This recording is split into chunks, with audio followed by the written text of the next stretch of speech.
Yeah. So would you do any of these ventures again? If so, why or why not? Uh, so no. No? Okay. Here's why. You know, I have a background in philosophy, and one of the things in philosophy is you kind of learn yourself. And um, when I first started buying real estate, when I bought that first house, it was really exciting. Mhm. And just like when you start a new business, it's exciting. But like with real estate, as I kept buying them, when you buy the second house and then the third house and then the fourth house and then the fifth house, and when I got up to the 18th house, you're just kind of like, whatever. Another It's a one. diminishing Yeah. returns. Mhm. And so one of the reasons that I've had so many entrepreneurial ventures is because I'm curious, but I also get bored. And I've learned that about myself. So some of these businesses that I've had, they'd probably still be successful. I could maybe even go back and knowing what I know now, making better decisions and make more money. I don't know that I would want to do them anymore. Um, I just there wouldn't be a challenge. So I do Yeah. get calls and emails from recruiters every so often, fewer than I used to, but still, I got one last week. Hey, would you like to come back to the lending industry and run our underwriting department? Can I do that? Yes. Is the pay pretty decent? Probably more than I make now. Do I want to do that? Hell no. Wow. Why? Because there's no challenge. I would Yeah. be doing the same thing kind of that I already know how to do. There's no challenge there. And so that's kind of part of almost going all the way back to your original question of like, where did it start? And this autonomy and being challenged and whatnot, going back to businesses that I've already kind of mastered, probably, I personally wouldn't do that. I don't think because now with teaching, I've studied, I have a broad base of knowledge and skills to draw from. And if I were to go back and work and say lending again, well, then I wouldn't be able to apply some of my expertise in branding and some of my expertise in some of these other areas. And so I would have to rely upon using a narrow skill set that I have Mhm. and going back to doing something that I've already kind of mastered. And so it wouldn't be as engaging. Now, if I was somehow unemployed and destitute, of course I'd go do that. Yeah. If necessity dictated it. Mhm. But given the choice with other opportunities, there most likely wouldn't be a challenge there. So the paycheck would have to be the payoff would have to be really huge to really kind of compel me to come back and do some of that. Maybe I would invest in renovating some real estate again, Okay. but I would do it on a much smaller scale than what I used to do it. I What? wouldn't be empire building anymore. Okay. What about doing something completely different? Something new? Would that be Things that are exciting? completely And different. yeah. Yes, Okay. yeah, absolutely. That's one of the things that I like about teaching. It's also things like I find like the whole industry of consulting work. You can work on one project for a while, you can learn about the business, you get to apply some, give them something, and then go work on something different, go learn about a different business, a different industry. Those are things I find intellectually stimulating. Okay. And so that would be that's an area that I find cool. And same thing with teaching. You have classes that you definitely teach and you kind of keep up on new research and you learn new things. But if you're curious on some other area, well, cool, go investigate it, and maybe you can even teach a class in that too, or you could do a research in that area. So you have freedom to pursue curiosities that sometimes you don't have in other areas. Okay. Before I had a house fire, I did have a point where I had built a decent sized real estate empire. I had actually become pretty successful. I had a decent sized business. But I did get to the point where I felt like I had kind of conquered all the challenges that there was locally to be had. Like, what are you going to do next? What's the next big challenge, big thing? And when I lived in a relatively rural area, there came that point where I'm just kind of like, there's not really much more. It's just kind of doing more of the same thing. Yeah. Um, and I will admit that I felt a little trapped at one point because I had all these investment properties, and if I wanted to pick up and move, well, I'd have to sell 18 different properties. That takes a while. You can't Mhm. just like, let's just pick up and move. It would probably take a couple of years to get all this stuff ready to move Mhm. and go do something else. Yeah. Okay. Um, so would you recommend young people to follow your path to, like, for example, buy houses and rent the rooms inside of them, or like no way? Um, So in some markets, yes. So can you do what I did in real estate in the San Francisco Bay Area? No, the real estate's just too expensive. Yeah. But if you live in most of the other parts of, say, the United States, you can do what I did. I came from again, the reason I mentioned I don't come from a background with money. It's not like I inherited all this money and I could go invest it. I had to build it. And so real estate is one way that you can start out small, especially if you're in a more affordable market. So again, not Northern California, the Bay Area in particular. If you're in some other area, you can do that. You can buy a modest house. You can go in and make it nicer. You can live in it for a while and you can sell it. You can do it on a smaller scale. So that's definitely doable, but you have to be aware of, again, certain markets, you just can't pull that off. Could you do it in Manhattan? Probably not. Way too expensive. Could you do it in Seattle? Really difficult. Can you do it in San Francisco, San Jose? No. It's more challenging to do it. So it's not a sure thing. But other areas, it's easier. So I was investing my real estate in Lansing area, which was just outside of East Lansing. Why is East Lansing significant? Because that's where Michigan State University is. I specifically had focused in on a market that I understood and a clientele that I understood, which was students. And they're a captive market. So, they'll graduate, but that's fine. New students are coming in all the time and they need a place to live. And if you have places that are relatively close and relatively nice, then they will rent them. Yep. So that lowered the risk quite a bit Yeah. for those. It depends on the place. Yeah. Yeah. So a lot of people don't decide to start a business because of fear to failure, and I'm trying to with this podcast, also with some events that I've organized before, I'm trying to expose that and tell people sometimes you need to be able to fail to do stuff to succeed later. And so would you say you've failed, and how do you deal with failure? So some businesses that I've had have definitely made more money than others. My real estate, the mortgage brokerage and the real estate sales office I had was actually quite successful for a while. But in 2006, the Michigan economy kind of started to collapse. General Motors was having some significant difficulties. They started to idle some of their manufacturing plants, and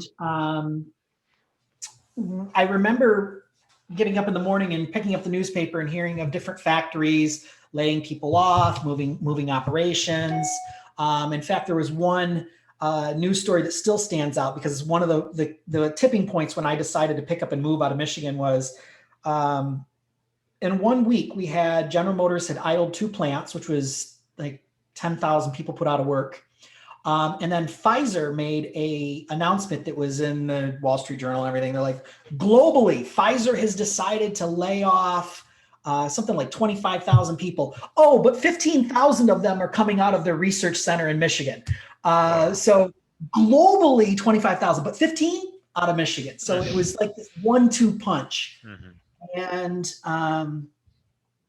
I had some clients at the time that were trying to get loans, and they had worked at these General Motors plants that were suddenly idled. They were suddenly out of work, and poof, the deal was gone. We couldn't do a mortgage for them, and that had nothing to do with me or my business. And so that business was both successful and unsuccessful. Yeah. And in that particular scenario, the reasons for its kind of unsuccessful, I don't like to use the word failure, but the non-successfulness of it had more to do with systemic issues. These were larger. These were not bad business decisions. They were, they were not things I had control over. They were things that just happened on a larger scale. And even when I had my wholesale bank that I started out in California here, we started that in early 2007, and late 2007 into 2008 is when the housing market really collapses. Mm-hmm. It's just, these are larger issues that we didn't have control over. So I guess there's kind of two things here. Number one, and this is a challenge for entrepreneurs. To start up a new business, and especially your first one, you do have to put a lot of yourself into building the business. But I think one of the biggest, and I even don't like the word used, error, but it is kind of an error. One of the errors that some entrepreneurs or business owners make is that, yes, they have to put themselves into the business to get it going and nurture it and grow it. But at the same time, they start to wrap their sense of identity up with the business. Yeah. And I sometimes call those people business owners and not necessarily entrepreneurs, because sometimes they will make some foolish decisions about their business because if the business fails, it means they're a failure. No, it doesn't actually mean that. Mm-hmm. The fact that the Michigan economy collapsed and General Motors idled plants, and some of my clients worked at those General Motors plants who lost their jobs, doesn't mean I was a failure. So you look at a business as, hey, some businesses I'm going to make money. I hope to make more money than less money. Mm-hmm. If the business isn't making money, well, then you kind of look at it. And if you think you maybe could make money in the future, then maybe you'll stick with it, but you shut it down. But businesses come and go. Yeah. And I think that's one of the things that kind of differentiates a business owner from an entrepreneur. An entrepreneur kind of looks at it more like that kind of aloofness of like, I'll start this business up. If we make some money, cool. And if I ever get bored or I don't want to do it anymore, I'll sell it off or close it down and I'll go start another business. What do you think? Like you. Yeah, kind of like that. And so people's identity sometimes gets wrapped up in it, and that starts to make them make sometimes less than optimum decisions. And so I think that's one kind of a bit of a challenge there that many encounter. I forget there was a second point. Here's the part we edit. Okay. What was the question? Well, how do you deal with failure? But deal with failure. I think, yeah, you kind of answered that, or not? No? Yeah. So number two, you look at any opportunity, anytime that a business fails, is you do treat it as you learn from it. What did I learn from this, and how does this make me better? I can look back on my businesses and the mortgage brokerage that I had, where I had all these employees. I can now look at, of course, now being a professor, I know more from studying some of these things. I can look back on certain things and go, oh, I shouldn't have done that, or, oh, that was kind of a mistake. Or you can look back with a wisdom, as long as you can kind of disassociate yourself from it. And you just kind of go, okay, the business didn't work out, or we needed to close that down. All right, what did I learn? How could I have done better? Or what could I have done differently? And you treat it as though, again, you kind of disassociate yourself from it. You just kind of go, mm-hmm. Hey, the business was successful for a while, then suddenly it wasn't. Why wasn't it successful? Yeah. Oh, it was because of this. Or it was, because of that. Oh, I couldn't have done anything about that. Okay, cool. Then learn about that and try to be more vigilant for that. So mm-hmm. you really do treat it as a learning experience, so that if you hypothetically did want to go back into that industry, maybe you wouldn't make the same mistakes. Yeah. And you take what knowledge you have and you can port that over into other industries and other ventures. And exactly. It just makes you a wiser individual. Mm-hmm. Yeah. Yes. Well, it kind of is the next question that I had here. So what's something today's entrepreneurs are doing wrong? So do you want to stick with the same answer, or you want to add something? I think I would like to add something down, because this is the one I actually did look at this one, and I did put a little thought of this one. But I think one of the biggest, as we say, kind of categorically, that entrepreneurs do wrong, and this actually is is something that extends beyond entrepreneurs, and I would extend this to most of business, is that people believe in a mythology. And sometimes you do need to believe in a mythology, but there's sometimes where it can be particularly harmful. So when I say mythology, I say things like, sometimes I have students who worship certain business leaders. people treat Steve Jobs as though he was some sort of a god. And sometimes Elon Musk does some cool stuff, as much as sometimes in the classroom I'll pick on certain things he does. I mean, the guy made a flamethrower, for Christ's sake. I wanted one. Yeah, and I don't know what I would do with it, but I mean, it was cool. And so you want to, recognize when entrepreneurs and business leaders do things well. But the problem is that humans have a tendency to want to think of things in almost like categorical terms, like, oh, you're good at this means you're good at everything. So if LeBron James is good at basketball, then I bet he's really good at hockey. No, he might not even know how to skate. He might be terrible at that. But in psychology, we call this the halo effect. If you're good at this, you must be good at something else as well. And so the second part of this is that oftentimes people, when they want to start businesses, they look to others to gain knowledge, and that's good. But they sometimes think that whatever somebody else has done, and because they were successful, means that they did it right. Yeah. And that's the way it should be done. And that is oftentimes not true. So I just mentioned like Steve Jobs, visionary, sure. Good manager, ooh, careful on that one. Yeah. Kind of a jerk. But again, give him credit and praise for what he was good at. But sometimes entrepreneurs, they think that they have to do everything. I think that sometimes, and this might be something, I don't want to just categorize it as younger folks, but I do think it's probably a little more of a tendency. Why are you starting this business? I want to make a lot of money. Ooh, that's a terrible, terrible reason to run a business. Mm-hmm. If that's your answer, you're probably gonna have a business that might make some money, but it probably isn't gonna be anywhere near as successful as it could be. Yeah. People are not inspired to work for you or want to be your client because you want to make more money. So it's all about the mission. It's all about the mission. Like, you gotta believe in what you're doing, right? Yeah, you do really need to believe in what you're doing.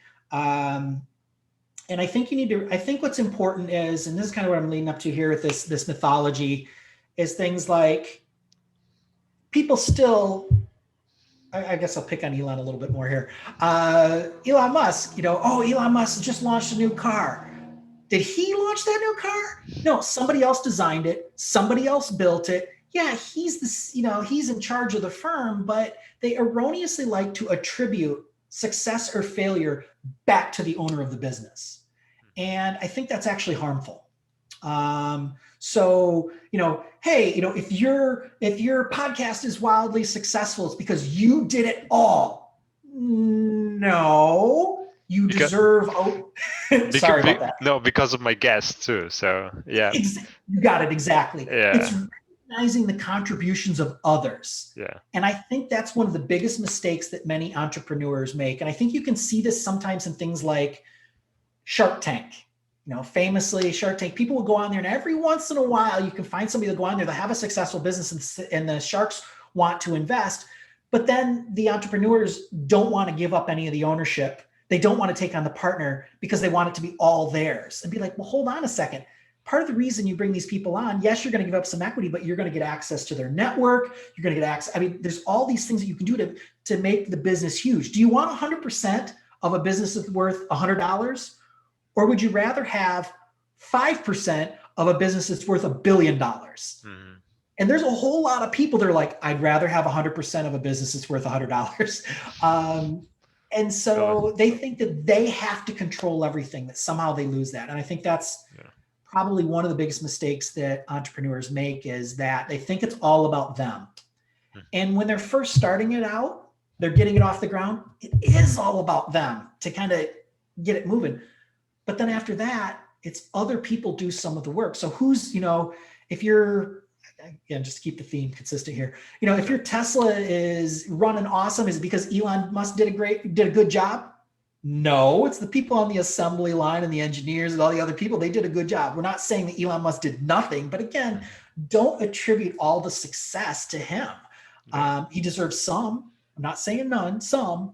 But I think that's one of the biggest mistakes that entrepreneurs make, is that they, younger ones in particular, is they think it has to be all about them all the time. And I'm not saying that they're arrogant, but they're not able to start to understand businesses have kind of different phases and cycles, and the early stages, yeah, it is. You are doing most all of it. But But then later on, as you bring more people in, yeah. it's less about you. Okay. Have you had any mentor throughout your career, or have you been your mentor yourself? So yeah, I know that a lot of people do have mentors, and that's wonderful and great, but I didn't. My mentor was my own curiosity. Okay. So I wanted to learn how to do something new. I researched it, and I would read a lot, and articles, books, whatever it is. I would voraciously devour things so that I could know a lot, and then I would go to apply that. But I can't honestly say that I had a business mentor. I did have a mentor really kind of when I decided that I was going to become a professor. But that's not related to my entrepreneurship. Yeah. That was much later. But yeah, for entrepreneurship, it wasn't. I'm from relatively ruralish, smaller town areas. There wasn't people to do that, and my family wasn't from money or particularly entrepreneurial themselves. So I didn't really have that. So I had to make the mistakes on my own, and I had to go ahead and do it on my own. But I wish I had somebody else. I know that some people do, but I just didn't. You think it's good to have one, or you can just start it yourself? I think it is good. It's where do creative ideas come from? Where does innovation come from? It rarely comes from one person. Usually comes from an environment and a context. Mm-hmm. So I do think that having a mentor can help you, talk through or see things that you could maybe prevent you from learning the hard way. Mm-hmm. And I think that's one of the biggest ones.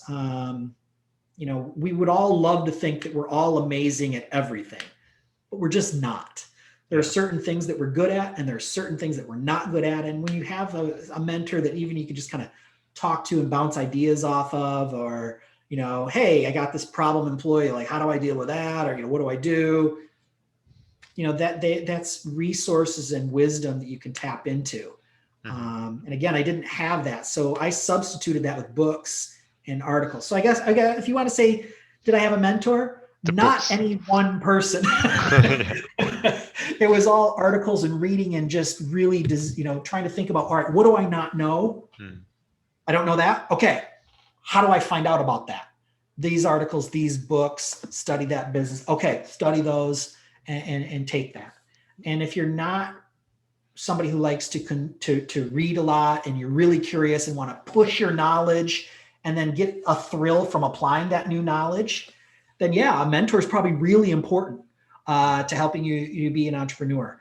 But if you do have that curiosity and that appetite, I was able to do pretty well without having one. But again, if you gave me the choice of would you like to have a mentor or no, I'd be like, well, sure, of course not. I would love to talk to somebody about some of this stuff, but I didn't have. Okay. I just have one more question. So what's next in life? Yeah.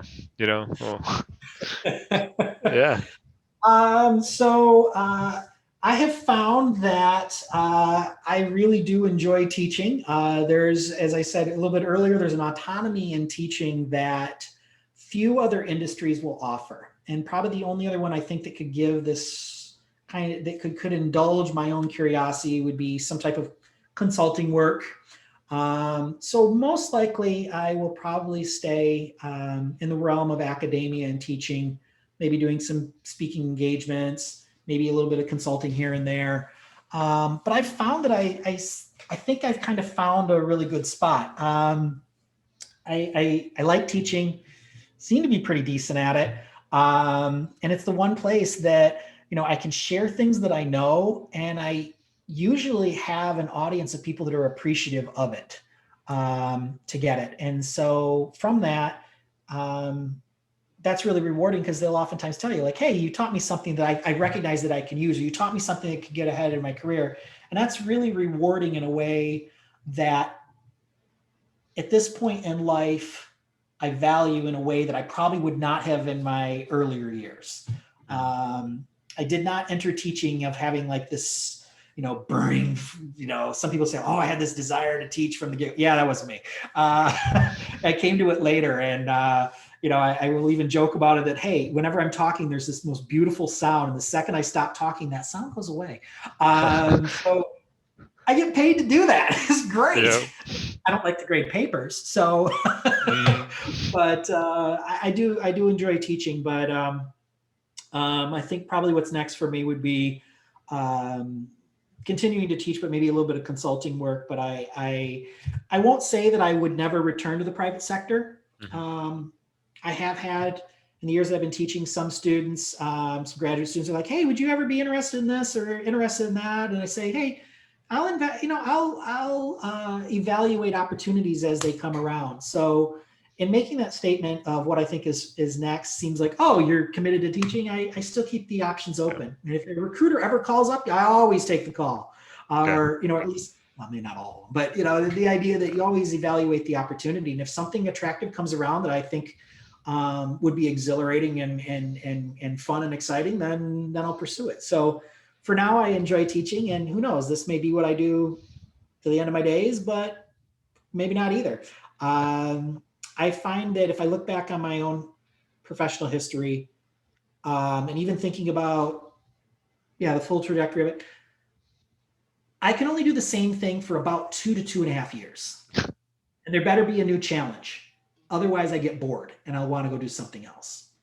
And so like I said, teaching allows me to not get bored, or at least academia is, and some degrees teaching, but academia is probably the better terminology for that. But research as well, right? You're that's what I'm going to say, academia. So my bad, I should have been more specific with that. But like writing case studies. So I write case studies. And so why did I pick on Elon Musk a little bit? I wrote an award-winning case study on strategy and Tesla and the launch of the Model 3. I can talk about Tesla for hours on the Model 3 launch. So I have a deep well of knowledge on that specific business and that specific event situation. And so getting to write case studies, I get to study different businesses and then turn them into content that I get to use in classes. And then students are like, these are amazing. And I'm like, really? Tell me some more about how amazing they are. That was a joke. And that's again, it's really kind of rewarding. So like right now I'm working on a couple of case studies in their preliminary stages. I'm writing a case study on basically bidets. Looking at the whole COVID-19 and people stocking up on toilet paper and panic buying. So I'm writing a case study about panic buying and why bidets really never took off in the United States, but maybe now they will. And so that's kind of like and then the company Tushy, that, a business that sells bidets. I've got a couple of other case studies on different businesses and different approaches. I just wrote a case study on Peloton, which I just had published. So I get to, indulge my curiosity in different businesses and turn it into teaching material that students usually, they usually enjoy. And then they tell you how much they enjoyed the case study and how much they learned from it. And, that's getting feedback that you don't get in a lot of industries. So there you go. Sorry, that was a really long answer. No, it's fine. It's fine. Well, I think that's it. Okay. Well, thanks for coming to the episode, to the podcast. Well, thank you for having me. Thank you. You're welcome. I'll be honest. Listen, I'm one of those guys that likes money, right? I love money. But the thing is here, when you think too much about money, you can get stressed. Money can be either a positive thing or a very negative thing, right? Yeah. I think the problem that is there, why people love to start a business, because they think of the outcome of making a shit ton of money and being rich and having the mansions, the cars, the Rolls-Royces, the Lambos and all that. I think a lot of it comes because of the media, let's say, or the way it is being portrayed throughout the years, right? Yeah. And a lot of people think, oh, look at that guy. He started the business when he was in his 20s. Now he's like 45. He rides a Lambo. But probably those first 20 years up to 40, he was driving a Ford, right? But probably in the last 5 years is where the success happened, and now he's driving the Lambo. Like you never know. That's a problem.